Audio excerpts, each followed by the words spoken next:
Assalamualaikum warahmatullahi wabarakatuh. Perkenalkan, nama saya Jihan Uswatul Kasana, NIM 8581969094, Prodi Pendidikan Guru Sekolah Dasar. Di sini saya sedang mengerjakan tugas 1 pada mata kuliah Pancasila. Hai guys, kalian pernah kepikiran gak sih gimana Pancasila sebagai dasar negara kita ini bisa lahir? Ada proses panjang dan keren banget di balik kisahnya. Yuk kita cari tahu tentang sejarah BPUPKI, Piagam Jakarta, dan PPKI. Kalian udah tahu belum sih apa itu BPUPKI? BPUPKI adalah Badan Penyelidik Usaha-Usaha Persiapan Kemerdekaan Indonesia. Bayangkan, tahun 1945 Indonesia mau merdeka, tapi belum punya dasar negara yang jelas. Jadi, Jepang membentuk BPUPKI pada 29 April 1945 untuk menyelidiki dan menyiapkan segala kebutuhan negara termasuk dasar negara. Sidang pertamanya pada tanggal 29 Mei sampai 1 Juni 1945 jadi saksi bisu para founding fathers yang beradu gagasan, ada Mr. Muhammad Yamin, Profesor Dr. Supomo, dan Presiden pertama Indonesia kita yaitu Insinyur Soekarno pada 1 Juni dengan usulannya yang kita kenal sebagai Pancasila. Nah, dari beragam usulan di BPUPKI dibentuklah Panitia 9 pada 1 Juni 1945. Kira-kira apa ya tugas mereka? Tugas mereka adalah merangkum dan merumuskan dasar negara yang bisa diterima di semua kalangan. Hasilnya lahir pada tanggal 22 Juni 1945 sebuah naskah yang dinamakan Piagam Jakarta.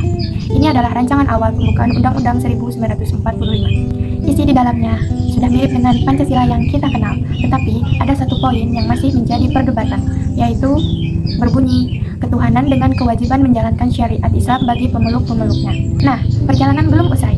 BPUPKI dibubarkan, lalu dibentuklah PPKI atau bisa disebut dengan Panitia Persiapan Kemerdekaan Indonesia pada 7 Agustus 1945. Apa tugas PPKI? Tugasnya ialah meresmikan semua hasil kerja BPUPKI dan mengurus persiapan kemerdekaan Indonesia. Sehari setelah proklamasi pada tanggal 18 Agustus 1945, PPKI bersidang. Ini dia momen yang mengubah sejarah. Meskipun kita sudah merdeka, ada perwakilan dari Indonesia Timur yang menyatakan keberatan dengan 7 kata di Piagam Jakarta. Mereka khawatir ini bisa memecah belah bangsa. Para founding fathers kita menunjukkan jiwa besar mereka demi persatuan bangsa dengan semangat bermusyawarah. 7 kata itu dihapus. Sila pertama diubah menjadi ketuhanan yang Maha Esa. Jadi, dari BPUPKI yang merumuskan, Piagam Jakarta yang menyatukan ide, dan yang terakhir PPKI yang mengesahkan. Lalu, apa yang dapat kita pelajari dari peristiwa tersebut?